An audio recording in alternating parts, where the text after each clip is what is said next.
Good day, myself Asha Lakshmi. The topic that we choose for our survey paper is a survey on identifying the symptoms of depression from social media through deep learning. So the things we are going to discuss is listed out here. So first, let's see the objective of this study. In a real life scenario, to identify a person with depression and causes of it takes quite a lot of time for any healthcare professionals like therapists or psychiatrists. The main goal of the purpose of this study is to provide such healthcare professionals to identify the signs of depression at early stages through deep learning. So let's elaborate on abstract. In our modern society, the uprising problem we are encountering is depression. Depression changes the entire demeanor of a person. Social media plays quite a role in causing depression. Identifying a person with depression is not an easy task. We can use one's texting language, the voice, and facial gestures in videos to identify depression. This can be done by using deep learning techniques such as CNN and RNN based approaches. In this study, we are focusing on examining various algorithms and identifying effective algorithm that can be used to identify symptoms of depression through social media text. So as I discussed earlier, the depressive disorders or psychiatric disorder, there are many factors that leads to depression, such as health issues, substance abuse, genetics, and excessive use of social media. So according to World Health Organization, depression affects about 280 million people, which is approximately 3.8 percent of our whole population. So to identify people with symptoms of depression can be done using deep learning techniques.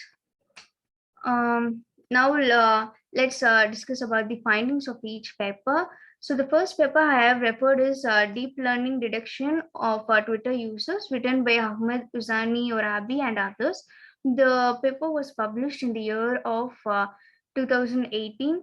The authors have used two datasets. One is CL Psych 2015 dataset for detecting depression.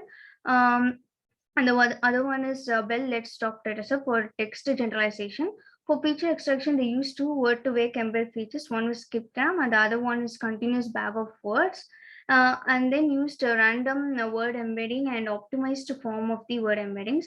They used three CNN models such as CNN with Max, multi-channel CNN, multi-channel pooling CNN, which varies based on the convolutional layers and the max pooling sizes. Then one RNN based BI-LSTM model with context-aware attention mechanism. In the first data, CNN with Max with optimized embedding report a higher performance. In second data set, multi-channel CNN with optimized embedding report a higher performance.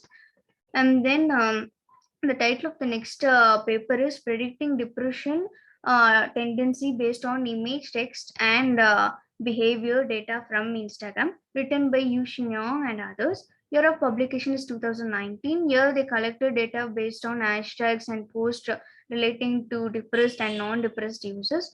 This paper focused on identifying symptoms through text, images, and behavior.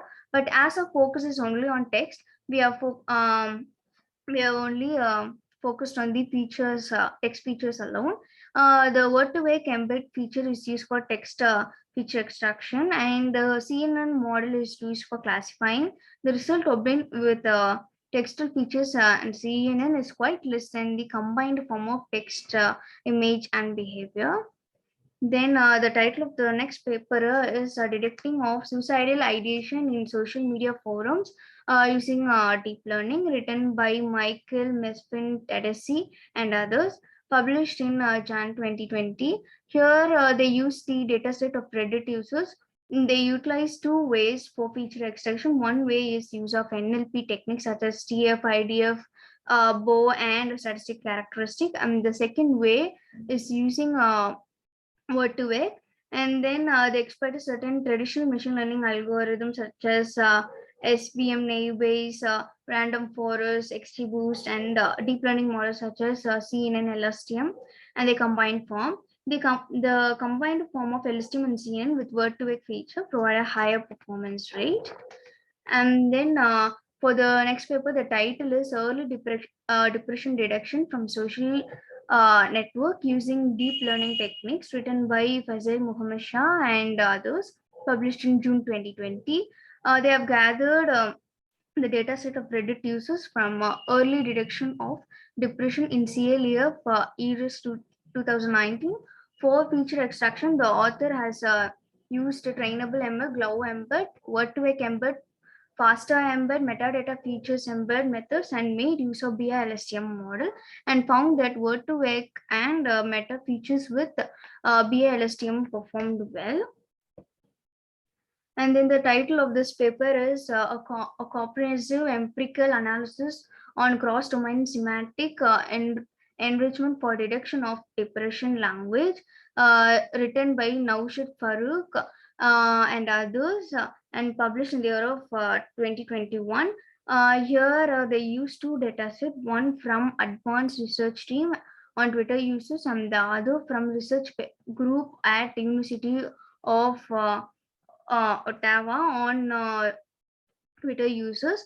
For feature extraction, they used bag of words, linguistic inquiry, and word count, NRC, hashtag emotion lexicon, skipcrum for general Twitter embedding, and depression specific embedding, and proposed adjusted Twitter word embedding, 80 original, 80 centroid 1, and 80 centroid 2. For classification, A-based logistic regression, linear support vector machine, and SVM with radial basis kernel function is used, and the authors have proposed CNN combined with BI-LSTM, which they termed the CBLSTM.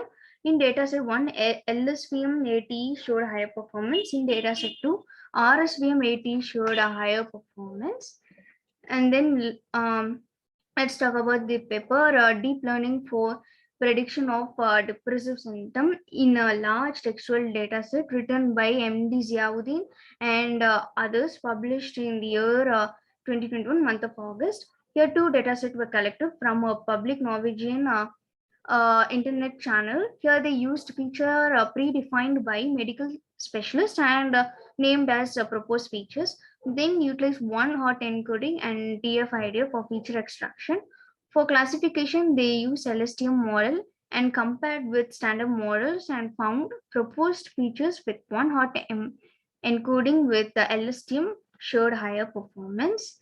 And then the next paper is with the title A Deep Learning Ensemble to Classify Anxiety, Depression, and the Comorbidity from Text of Social Networks, written by Vanessa Sousa and others, published in the month of October 2021. They made use of SMHT dataset from Reddit user. They classified for anxiety, depression, and comorbidity users with general purpose and domain specific word embedding method, static and non-static. The model they used is LSTM, CNN, and combined form of both, which they termed as hybrid, and found for LSTM Glow 6P, for CNN Cloud Twitter, and hybrid gave higher performance rate for depression when compared to anxiety and comorbidity users. And then next we are sliding into comparisons which are made by the results that are obtained from their validation techniques. From each referred paper, the author have utilized F1 score, precision, and recall rate for their proposed methods. So here first I have done a comparison chart based on the F1 score obtained from the referred paper. Here we can see that the method proposed by sixth paper, that is proposed features plus one hot encoding plus LSTM model, shows higher performance than other. Likewise, here the chart is compared with the precision rate obtained from referred paper and found the sixth paper, as we discussed earlier, shows higher performance. And then we have considered the recall rate for all the papers referred, and yet again the sixth paper showed better performance than the others. I'd like to conclude that in today's world, the growth of social media platform have increased drastically. So for identifying the signs of depression in social media text, to assist the health providers to recognize the signs in the earlier stage, we are using deep learning technologies From the observation, we have found that most widely used feature extraction methods are word-to-vec and glove embed features. Both are frequency-based embeddings, and then the RNN based BI-LSTM, LSTM models, and CNN and combined form of these are extensively used classification models. And then the authors have adopted RNN based models because it is popularly known for describing time sequential data. However, it has a problem of lowering the gradient known as vanishing gradient problem. To overcome it, authors have used LSTM, which is specially built to avoid or prevent these problems. And then LSTM is unidirectional, but PILSTM can traverse the input data from both the right to left and vice versa. So authors have adopted it much more. And then CNN models have convolutional and max pooling layers, which assist to extract local and high level characteristic, which cannot be done in RNN based model. From the observation, it is discovered that CNN models perform better than RNN based models. So, in order to take advantage of the CNN and RNN network, we would like to work on the variations of CNN and RNN by using TCN and variation of RNN, which is GRU, and find the combination or hybrid of them, which they provide more trustworthy results. So, these are the reference papers I have utilized for the literature survey. So, thank you.